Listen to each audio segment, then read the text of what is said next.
ಗುರುಗಣಾಧಿಪತಿ ನಮೋ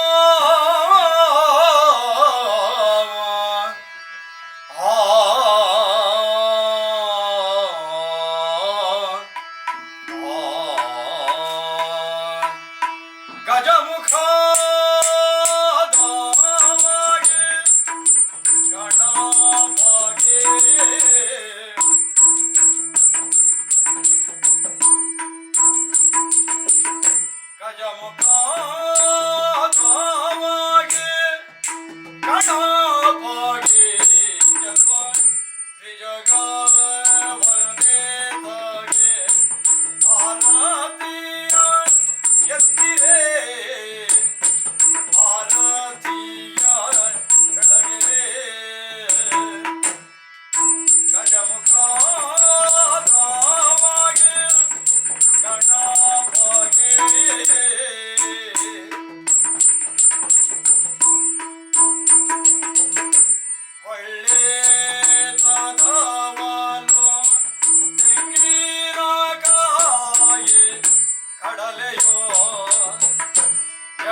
ಇಂತಹ ಒಂದು ಯೋಜನೆಯನ್ನು ಹಮ್ಮಿಕೊಳ್ಳುವ ಮನಸ್ಸು ಇಂದಿನ ಪ್ರಾಯೋಜಕರಾದ ನಮ್ಮೆಲ್ಲರಲ್ಲಿಯೂ ಬಹಳ ವರ್ಷಗಳಿಂದ ಇತ್ತಾದರೂ ಯಕ್ಷಗಾನ ಕಲಾರಂಗ ಹಾಗೂ ಮುರಳಿ ಕಡೇಕರ್ ಸರ್ ಅವರ ಪರಿಚಯ ಆಗುವವರೆಗೆ ಅದನ್ನು ಸಾಕಾರಗೊಳಿಸಲು ಧೈರ್ಯ ಅಥವಾ ಶಕ್ತಿ ನಮ್ಮಲ್ಲಿರಲಿಲ್ಲ.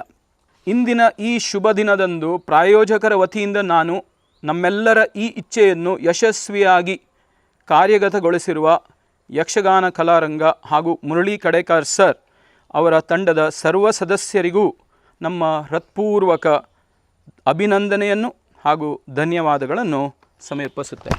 A window of opportunity to make this very, very special but a very, very different kind of a gift on a very, very special occasion, that is 100th birthday of a very, very special person, but a person of a very, very different kind.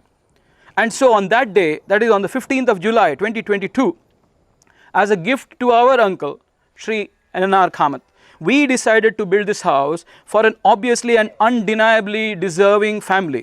No doubt the beneficiary was Sri Vijay Naik and his family, but the gift, our gift, was to our uncle. ಮುಂದಿನ ದಿನಗಳಲ್ಲಿ Shri N R. Kamath ಅವರ ಕುಸುಮ್ ವಿಹಾರ್ ಹೇಗೆ ಕಾಸರಗೋಡಿನಲ್ಲಿ ಸಮಾಜಮುಖಿ ಕಾರ್ಯಗಳಿಗೆ ಒಂದು ಕೇಂದ್ರವಾಗಿತ್ತೋ ಅದೇ ರೀತಿ ಶ್ರೀ ವಿಜಯ್ ನಾಯಕ್ ಅವರ ಕುಸುಮ್ ವಿಹಾರ್ ಕೂಡ ಮಂದರ್ತಿ ಊರಿನಲ್ಲಿ ಸಮಾಜಮುಖಿ ಚಟುವಟಿಕೆಗಳ ಕೇಂದ್ರ ಬಿಂದುವಾಗಿ ಮುಂದೆ ಒಂದು ದಿನ ಬೆಳೆಯಲಿ ಎಂದು ಹಾರೈಸುತ್ತೇನೆ.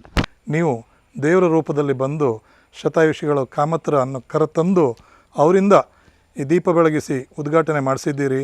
ಖಂಡಿತ ನಿಮಗೆ ದೇವರು ಖಂಡಿತ ಒಳ್ಳೇದು ಮಾಡ್ತಾನೆ. ವಿಜಯನಾಯಕರ ಆ ಕಷ್ಟ ಈ ಜೀವನದಿಂದ ಇನ್ನು ದೂರ ಆಗಲಿ, ಅವರು ಅವರ ಪತ್ನಿ ಆರೋಗ್ಯವಂತರಾಗಿ ಬಾಳಿ ಬೆಳಗಲಿ, ಮಗಳು ಈ ಸಮಾಜದಲ್ಲಿ ನೀವು ಹೇಳಿದಾಗೆ ಕುಸುಮ್ ವಿಹಾರ್ ಒಂದು ಒಳ್ಳೆಯ ಒಂದು ಕೇಂದ್ರವಾಗಿ ರೂಪುಗೊಳ್ಳಲಿ ಅಂತ ಹೇಳೋದ್ರೊಂದಿಗೆ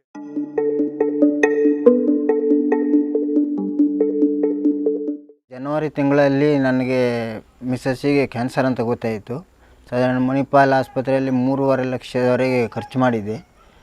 ಖರ್ಚು ಮಾಡಿದಾಗ ಅವರು ಸ್ವಲ್ಪ ಇದಾಗಿತ್ತು. ಆದರೆ ನಾವು ರೇಡಿಯೇಷನಿಗೆ ಮತ್ತು ಕೀಮೊಥೆರಪಿಗೆ ಹೋದಾಗ ಅವರು ಹೇಳಿದರು ಸರ್ಜರಿ ಮಾಡೋಕ್ಕಾಗೋದಿಲ್ಲ, ಅದನ್ನು ಕೀಮೋದಲ್ಲೇ ಮಾಡಬೇಕು ಅಂತ. ಸಾಧಾರಣ ಒಂದು 2.25 ಲಕ್ಷ ಆಗುತ್ತೆ ಅಂತ ಹೇಳಿದರು. ಅದು ಮಾಡಿದೆ ನಾನು. ಯಾಕಂದರೆ ನನಗೆ ಮತ್ತು ಬೇರೆ ಯಾರೂ ದಿಕ್ಕಿರಲಿಲ್ಲ.